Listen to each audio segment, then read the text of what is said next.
माँ लखना को प्रणाम करता हूँ, बड़े बुजुर्गों को नमन करता हूँ, बच्चों को ढेर सारा प्यार देता हूँ। फिर हाजिर हूँ साल 2020 में राहु केतु का होने जा रहा है राशि परिवर्तन, उसका राशिफल लेकर आज चर्चा करेंगे मिथुन राशि वालों की।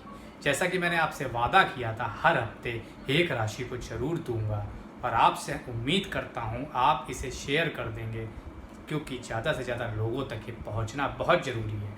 क्योंकि इसमें बहुत ही ज़्यादा छुपी हुई कुछ बातें आपको आज बताऊंगा जो कि बहुत ही लाभकारी रहेंगी, कुछ उपाय बताऊंगा जो कि बहुत लाभकारी रहेंगे आप सबके लिए।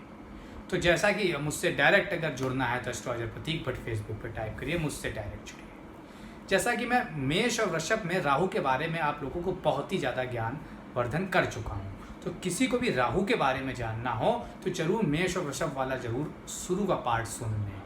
मिथुन राशि में आज ज़्यादा ज्ञान राहु के बारे में ना देते हुए सीधे चर्चा पर आएंगे, लेकिन उसके पहले कुछ चीज़ें जरूर बताएंगे। राहु जैसा कि आप सब जानते हैं, मोह है, माया है, मिथ्या है, दिखावा है, बहकावा है, छलावा है, छाया है, छाया ग्रह है, खुद कोई वजूद नहीं है, दूसरे का वजूद यूज करके खुद की सफलता हासिल करता है, वो है राहु। मिथुन राशि 23 सितंबर को छोड़कर वृषभ राशि में प्रवेश करेंगे। शास्त्रों में मिथुन और वृषभ, कहीं पे मिथुन कहीं पे वृषभ को उनको उच्च की राशि माना गया है, लेकिन जैसा कि मैंने आपको पिछले एपिसोड में भी बताया था, मेरे हिसाब से राहु ज़्यादा बलशाली होते हैं वृषभ राशि में। तो निश्चित तौर पर वृषभ राशि में उनका गोचर मिथुन राशि वालों के लिए कैसा रहेगा वो मैं बताऊंगा। देखिए, आपके 12वें घर में होगा और ख़ास तौर से राहु वह धन है जिस पर कोई हक नहीं होता है, लेकिन वो दबा के बैठा होता है। तो इन सब चीज़ों से दूर रहना है। उसी के साथ साथ उधार ली गई सारी वस्तुएं राहु हैं। आपके 12वें से छठे को देखेंगे, केतु होंगे छठे में, उधार से भी दूर रहिएगा। अब सबसे पहले मैं राशिफल पे आ जाऊं, लेकिन उसके पहले ज़रा कुछ समझ लीजिए। देखिए, मिथुन वाले जो हैं वो बने होते हैं खास तौर से, आपकी जो राशि होती है खास तौर से दुमुखी होती है, तो स्वभाव की होती है। तो खास तौर से बुध उसके स्वामी होते हैं, आकाश तत्व की होती है, पश्चिम दिशा दर्शाती है। पश्चिम दिशा में राहु बहुत खराब नहीं माने जाते हैं। साउथ के स्वामी है राहु, लेकिन कहा जाता है पश्चिम में भी ठीक रिजल्ट देते हैं। तो आपके लिए बहुत खराब ये नहीं रहेगा। हालांकि 12वें का राहु बहुत अच्छा नहीं माना जाता है। और वैसे भी मिथुन में पल में तोला पल में मासा, मतलब कि कहा जाता है इन लोगों का कोई भरोसा नहीं होता है, बात बात पे पलट जाते हैं। तो ये राहु से आपको बचना होगा थोड़ा बहुत। देखिए, आपके किस घर को प्रभावित करेंगे, फिर राशिफल पे आते हैं। छठे घर पे केतु होंगे, 12वें पे राहु होंगे। हालांकि इसका उलट अच्छा मानता है ज्योतिष कहता है छठे में राहु, क्योंकि छठा है क्रोध का, छठा है सडन बीमारियों का, छठा है कहीं ना कहीं कर्जों का, शत्रुओं का, परेशानों का। अगर खास तौर से राहु यहाँ बैठते हैं तो इन सब का दमन करते हैं। 12वां घर स्पिरिचुअलिटी का है, बेड प्लेजर का भी है, लेकिन केतु स्पिरिचुअलिटी ढूंढते हैं। जब वो यहाँ बैठते हैं तो बहुत ही ज़्यादा मोक्ष को प्राप्त कराने के लिए तत्पर रहते हैं। ये उलट है उसके, तो आप महत्वाकांक्षी हो जाएंगे, आप में पाने की लालसा और बढ़ जाएगी अगले 1.5 साल। खास तौर से शारीरिक सुख, बेड प्लेजर, इस तरह वोमेन और वाइन, इस तरफ आपका रुझान बढ़ेगा। इस पर ध्यान देने की बात जरूर बनती है, नहीं तो थोड़ी बहुत दिक्कत आपको हो सकती है। खास तौर से ऐसे लोगों को, नहीं तो उनको इसका त्याग करना चाहिए और ज़्यादा से ज़्यादा नारायण की शरण में जाना चाहिए। नारायण ही वो भगवान है जो राहु को कंट्रोल कर पाते हैं। शंकर जी भी कहीं ना कहीं राहु को कंट्रोल करने में सक्षम माने जाते हैं। तो अगर आपको खास तौर से लाभ लेना है तो निश्चित तौर पर आपको ध्यान रखना होगा कुछ बातें। देखिए, वृषभ राशि में जो गोचर हो रहा है वो मृगशीरा, रोहिणी और कृतिका में हो रहा है। तो अगर आपके लिहाज से बात करें तो मृगशीरा वाला पार्ट भी आपके लिए ठीक रहेगा, कृतिका वाला पार्ट भी ठीक रहेगा। रोहिणी का बीच में जो है ना, जनवरी से लेके यहाँ थोड़ा गड़बड़ाएगा जुलाई तक, 2021 की बात कर रहा हूँ। बाकी आपके लिए समय अच्छा रहेगा। चलिए अब जल्दी से बताता हूँ कैरियर और व्यवसाय में ये राहु केतु का जो गोचर है क्या असर डालेगा। देखिए, छठे भाव में जब भी केतु होता है अस्थिरता आती है, तो थोड़ा अस्थिर हो सकते हैं, काम में मन कम लग सकता है, लोग आपकी बात कम मान सकते हैं, कलीग्स परेशानी दे सकते हैं, प्रबंधक अधिकारी आपको परेशान कर सकते हैं, हो सकता है गुस्से में आवेश में आके आप नौकरी तक छोड़ दें। तो इस तरह की चीज़ें, इस तरह के सरकमटेंसेस कुछ बनेंगे जिनसे हो पाए तो बचने की कोशिश करिएगा। हालांकि छठे घर में केतु खास तौर से अगर आप संतुष्ट प्राणी हैं, बहुत महत्वाकांक्षी नहीं हैं, वो आपकी लग्न कुंडली पे मैटर करता है, 11वें घर पे मैटर करता है। अगर नहीं है तो निश्चित तौर पर कर्जों से मुक्ति देते हैं, रोगों से भी मुक्ति और शत्रुओं से भी मुक्ति देते हैं। तो एक अच्छी खबर भी है। तो कैरियर व्यवसाय के लिहाज से बात करें, मध्यम रहेगा समय, मिला जुला समय रहेगा, बहुत अच्छा नहीं रहेगा। हालांकि विदेश यात्रा, विदेशों में सेटलमेंट के चांस बहुत स्ट्रांगली बनेंगे और निश्चित तौर पर वहाँ पे आपको लाभ भी मिलेगा।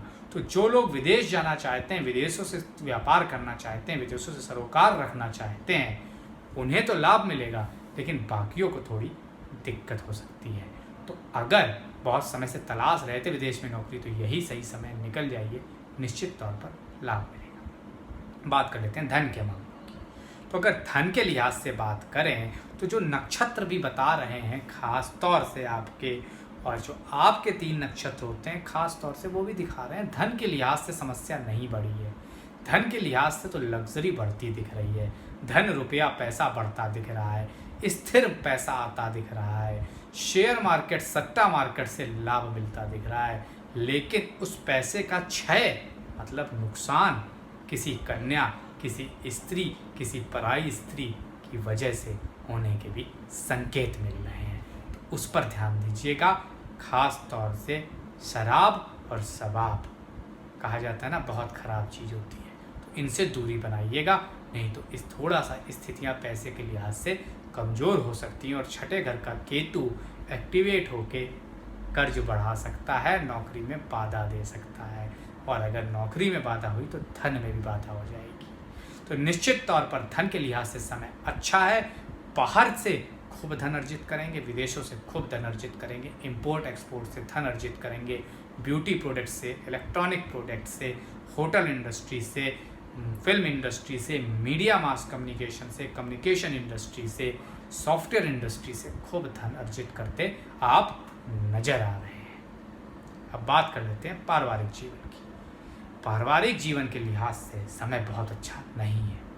प्रेम जीवन तो ठीक दिखता है, लाभ मिलेगा, मोर देन वन अफेयर हो सकते हैं, अगर एक अफेयर टूटेगा दूसरा तुरंत होगा। लेकिन वैवाहिक जोड़ों को दिक्कत, समस्या, परेशानी आने वाली है। छल कपट का भी सामना करना पड़ सकता है, अधर्म का भी सामना करना पड़ सकता है, अधर्म का सहारा भी लेना पड़ सकता है, जो आने वाले समय में आप पर भारी पड़ेगा। तो खास तौर से जो लोग वैवाहिक हैं उन्हें बहुत ज़्यादा ध्यान देने की ज़रूरत है।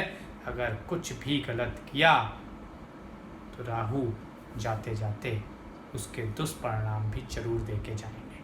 तो ज़रूर थोड़ा ध्यान रखिएगा, नहीं तो समस्या, दिक्कत, परेशानी बढ़ जाएगी वैवाहिक जीवन में। अब बात करते हैं परिवार के कुछ और पहलुओं की। माता पिता का स्वास्थ्य अच्छा रहेगा, माता पिता से लाभ मिलेगा, बच्चे अच्छा करेंगे, पारिवारिक जीवन में सुख मध्यम रहेगा। अब बात कर लेते हैं स्वास्थ्य की।